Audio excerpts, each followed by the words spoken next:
Uh-oh, zoom mode still active. Hellmuth back in the mix. Morris deciding whether he wants to call this 3-bet because the action went as follows. Gupta made it 1,100 under the gun.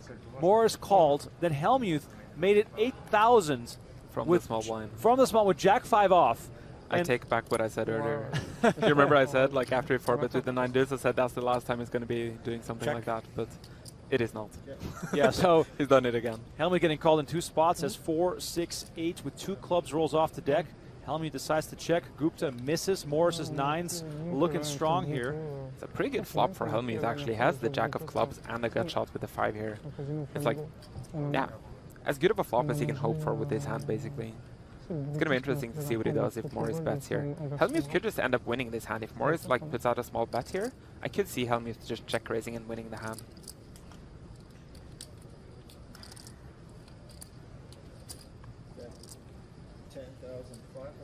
That's a bit on the chunkier side though. Let's see if Hellmuth still wants to do something.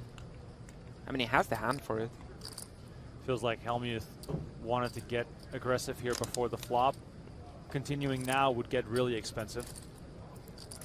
Yeah, he's going to go for it. Wait, is he calling? Wow, he's calling with the Jack 5. Phil Hellmuth is in a different universe than we are. And now he's going to lead a bunch of turns, I guess? I mean, it's Phil Hellmuth. Hard to predict. I would imagine he leads now. I would imagine he leads. 24,000. Yeah, there we go. Wow, Hellmuth leading for 24K on the turn. Morris with pocket 9s. Now, of course, he just showed the Jack deuce with the 4-bet. The 9 deuce, yeah. The 9 deuce. Espen, how do we interpret this from Morris's perspective? He has a real hand. I hate my life here in Morris's shoes, honestly. I hate it so much. Hellmuth is known to be like kind of on the nadir side, right? He's not like super out of line, dude.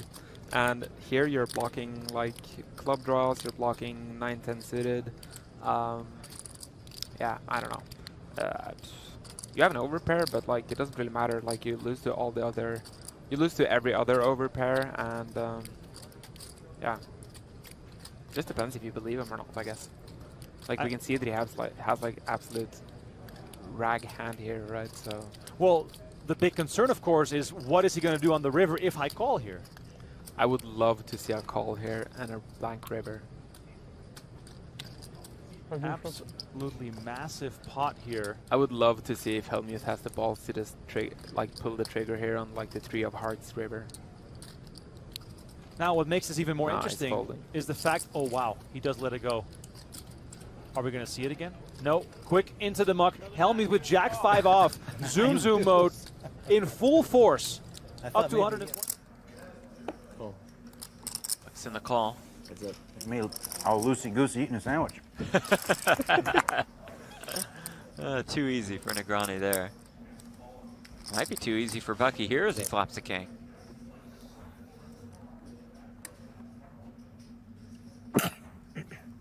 Bless you. 100,000. Thank you. Allergies. It's horrible out here. Yeah, Negroni was high winds. Talking about that earlier. I know you've struggled. Yeah. I struggle with many things. That's true.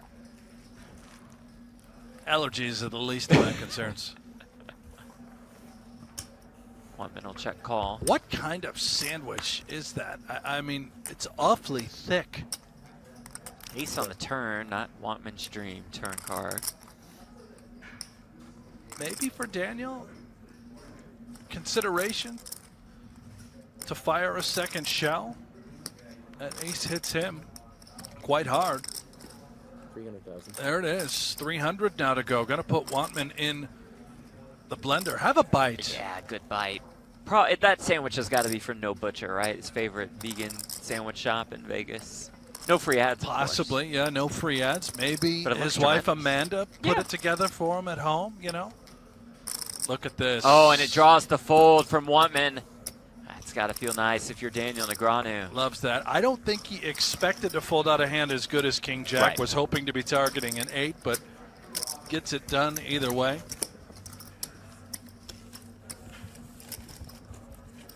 Yeah, finish it off. Give us one more dive. There it is. Yeah, going full-blown Hellmuth here. Just devouring this vegetable sandwich. Yep. And it's 10th PGT cash Talking of about the year. the 15K.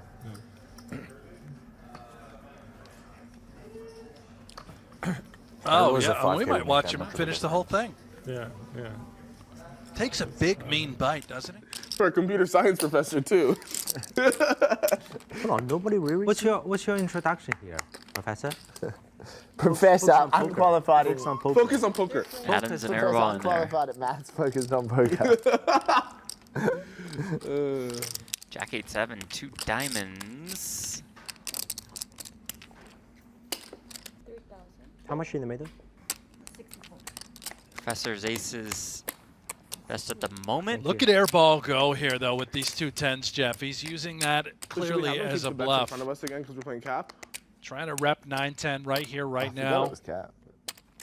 And it seems better, Take it right? 100K cap. Could work. Adams Let's might just think do- he can be dead. What is it? He's not going away. Deal me in, deal me in. 6 on the turn. That makes Adams a straight.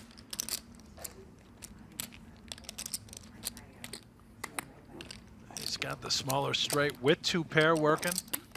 But airball, the only shot he's got is to continue betting. Now that flush gets there. Adams straight shrinks. We'll check call once more. River Queen of Spades. Beautiful Oh, airball. airball. Applies more pressure. And than- he'll show it to Adams. Nobody applies more pressure than Nick Airball. Yeah, the straight blockers. There's a flush out there.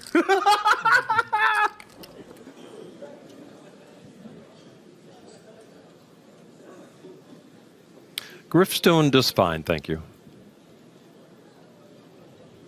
Don't muddy the water with pros. He is. We haven't seen any tilt. We've seen some pretty steady, disciplined play and mixing it up to confuse much more experienced opponents. Could be Ronnie Barta's just in it for the good times over with the Griff group.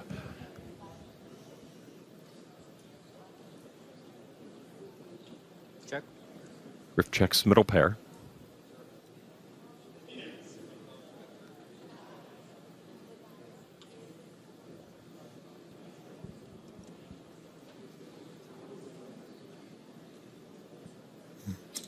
Bet 8 million. Inducing a bet of 8 million from Jonathan. Sorry to say inducing when I'm looking at Griff. He's got a pregnant wife.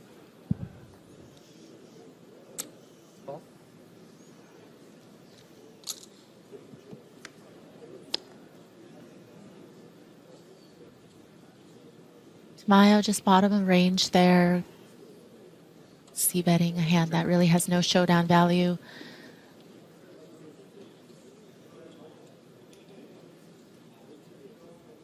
Griff now has a straight draw to go with his pair. Check. And Tamayo doesn't like it. He just feels like there's probably a lot of 2-pair combos, straights possible, you know, hands that are not going to fold to another bet. But now this is a really interesting river, right? Because yes, Griff improves to 2-pair, but Tamayo can certainly have ace X's here with his raise pre-flop, C-bet on the flop, check back on the turn. Maybe He's going to give it a shot. Yeah, maybe sometimes has some 9X as well. And now Going big, yeah. going big.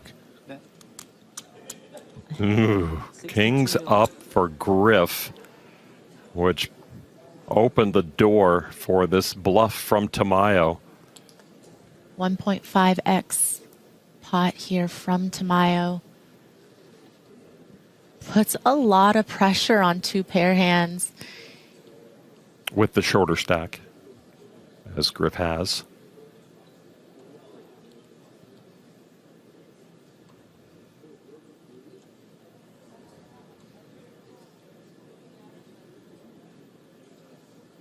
Can he sniff it out or just look him up for the heck of it? Page of the solvers, look them up for the heck of it on. You do have to Usually wonder, 86. 86. touche. You do have to wonder if 9X takes the sizing right, if some of the lower end of the straight goes this sizing versus the Broadway straights. I mean, it's Oh, fun. wow, and it gets Nice. through. What a river card. What a play by Tamayo.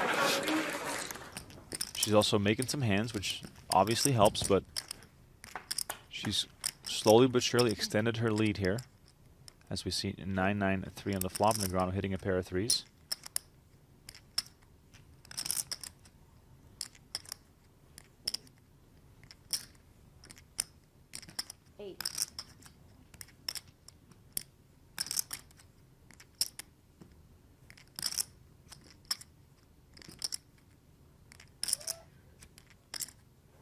$180.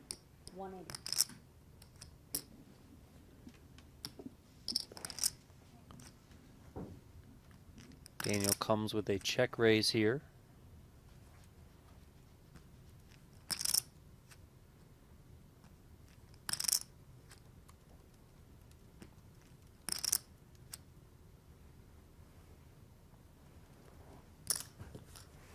Foxen makes the call.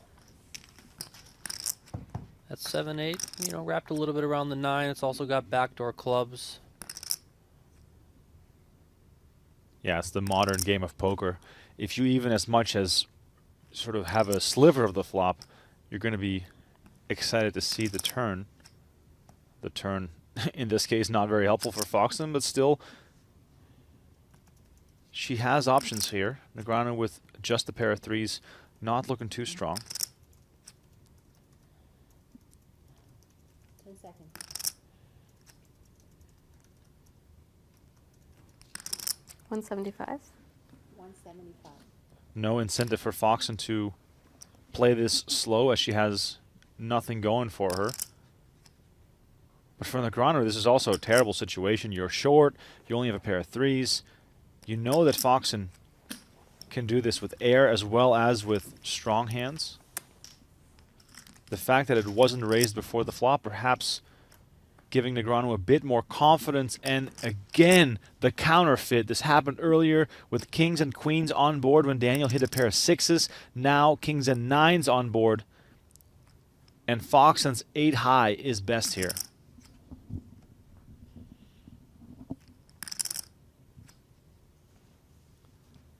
Everything going Foxen's way so far. She might end up betting this here, just thinking that she needs to bluff at this one. 10 seconds. 550. 550.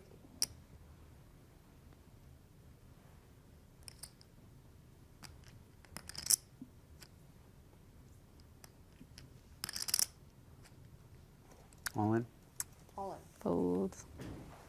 Nice hand. Thanks. Negreanu comes with a don't know if check 50 is raise on there. all in. Wow. Look at that. That is insane. Negreanu check raised all in That would after be a sick Foxen bluff. bet 550K. Nice. It really was. Sick. A 3 something? Deuce 3. Yeah, I That's thought you it, had a fuck 3. it. I was like, We got trips for Zach. Not what you want to see in PLO in your Let's- hand. Let's see if he gives off any sort of reaction.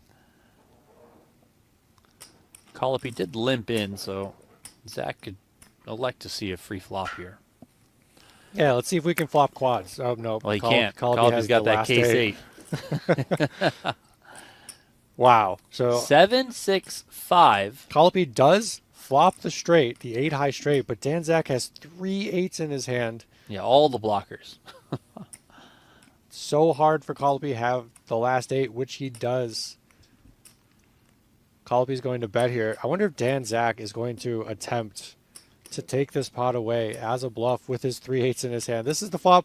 I mean, if you have 8-8-8-3, this is kind of the flop you want to see if you are willing to turn your hand into a bluff.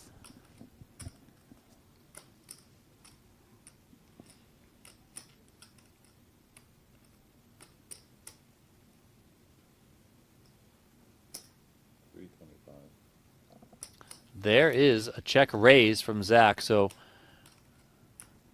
doing exactly what Kevin was just talking about, taking all those blockers and applying them to try and take this one away. Yeah, if you're not doing it in this spot, you're just not bluffing enough. Colby comes along. King of clubs on the turn. Colby has 2 clubs in his hand. Zach has 1 club, but Colby right now with that backdoor flush draw to go along with the flop straight. Colby obviously has the check mark. Dan Zach drawing completely dead. It's going to take some miracle on the river and some very well-timed aggression for Dan Zach to take down this pot. I mean, we talked about the blockers for Zach, of course, having those 3-8s. Colby has an 8 as well, so, you know, there is some blocker thing where he's like, you know, yes, I have a straight, I'm probably not folding, but it's also good that I have an 8 where it can deny some chance that Zach has the 8-9. He does go for it. Dan $2 million. Does go for it. Colby cannot fold this hand. This would have to be some sort of insane live read. Thrown in, and you're like, oh, they tabled their hand, or oh, they folded, or oh, that was a chip, you know, so. Wow, my gosh. he gets it through.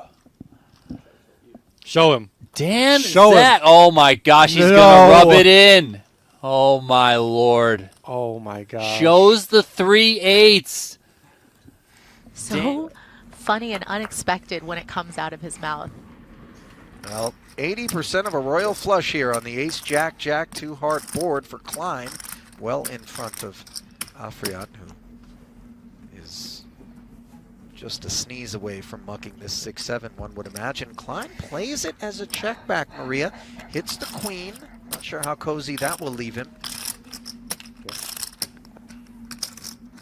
I would say that it feels a little sus when the under-the-gun opener checks back that type of flop. That does feel like it would hit their range quite often. I mean, like so with stack it stars. doesn't seem like a spot where Afriat wanted to stab on the turn or continue to this delayed c-bet, although he is giving it some thought. 135. Oh, and this is the argument in favor of maybe c-betting on the flop, as now Klein faces the check raise to 135,000. He's got heaps of hand, Maria, but as played, one could certainly see some Jack X combos in Afriat's range. Bill, with too much equity to go away, calls the extra 100.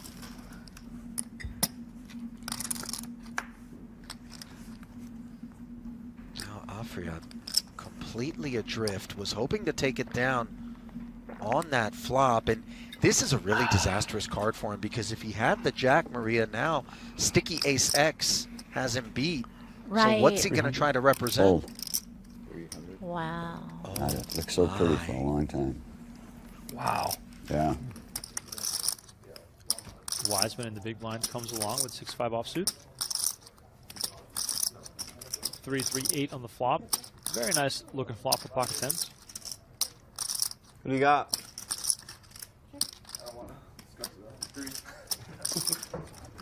You already put your bets in, no? You already put your bets in, no? Yeah, exactly. So the lines, you don't care about the lines moving?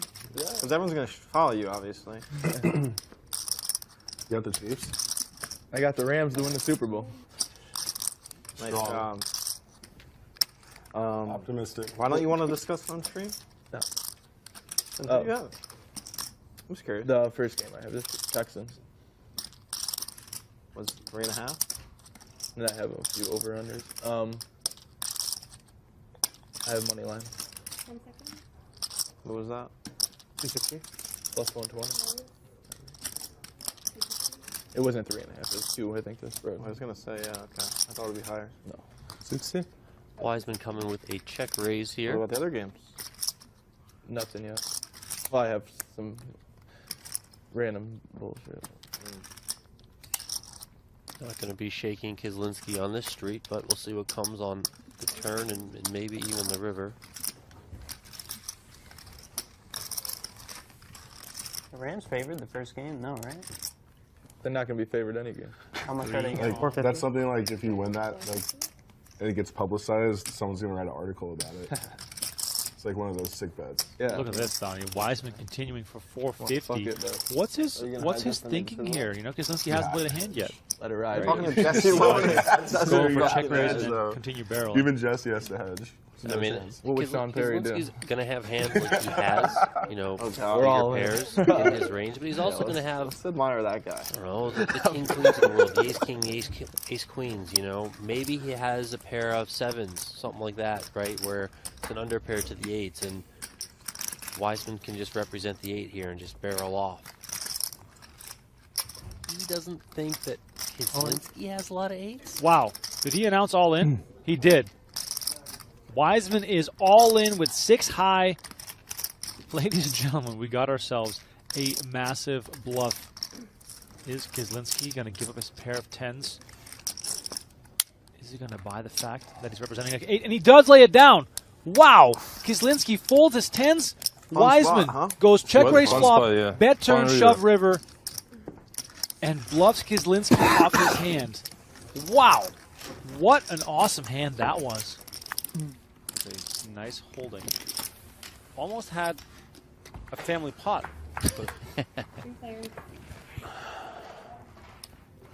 Queen 7-4, 2 diamonds. Chidwick takes the lead with that pair of 7s. Not an entirely horrible flop for Foxen. I mean, backdoor spades at Jack 10 working with the queen there for some backdoor straight possibilities.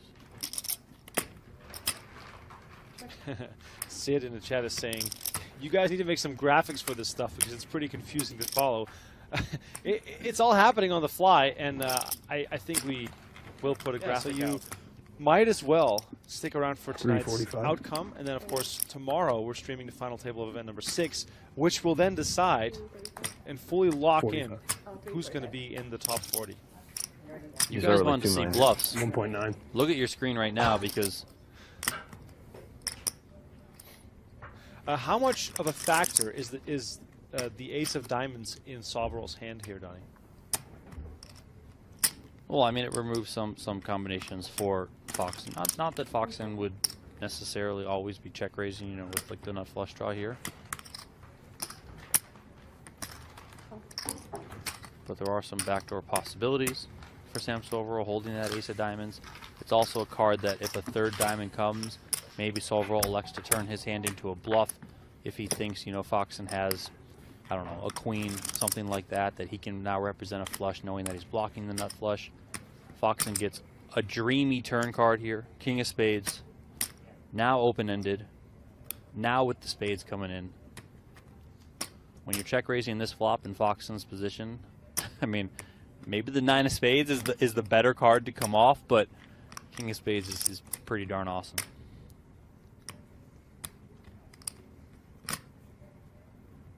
Are you surprised to see him check here, Donnie? No, I mean, he's fine to check here. There might be some king high flush draws that Foxen has, or sorry, that Soverall has. 320. King queen that Soverall has. Double check raise. All in. It's a lost art, and Alex Foxen pulls the trigger. Sam Soverall completely. I mean, what do you have? Like sixes. We should see a lot of aggression on different boards. Raz picks up a pair of 6s. He's not too happy with the flop. And then Eldridge has ace 10, 7, 7. Could have the best hand at the moment, which in fact he has. And he also has a nut gut shot. Checks. Different possible ways to make the best hand. A 7 gives him a set. 8 gives him a straight. Ace gives him top pair. Backdoor diamonds. Check back is completely standard. We see a turn, which is even just overcards. Yeah, 2.5. 2.5 million is the bet from Rast. Action now back on over to Eldridge. I think if he wants to make a better hand fold than the one that he has to go bigger, maybe like 5.5. Against a third pot size bet, Eldridge has an easy decision with a lot of the hands that beat Rast at this point. For example, the ace 10, 7, 7, which does make the call. River is a 5, so Rast makes a straight. Some other straight gets there, the 7, 8, which is not a huge concern because Eldridge checked back on the flop. What's interesting though is that Eldridge actually blocks 7-8 with 2 7s and might turn this hand into a bluff, blocking the nuts. Knowing Eldridge is certainly a possibility. He has been very aggressive in various spots. 7 million is the bet. And look at this, Rast going for value, betting 7 million with his 6-high straight. Now Eldridge has two of those 7s necessary for the 7-8 straight. How much does that impact this decision? The bet is too large to call. It's raise. Wow. Or fold. Eldridge moves all in. Exactly. It is possible that he has 7-8. If he has a hand like Queen Jack 7-8. Wow. Brian Rast lets it go. And David Eldridge gets away with murder here at the final table. What an incredible bluff. And Rast now in real trouble. 12.7 million is all he has left. Yes, that is 12 big blinds.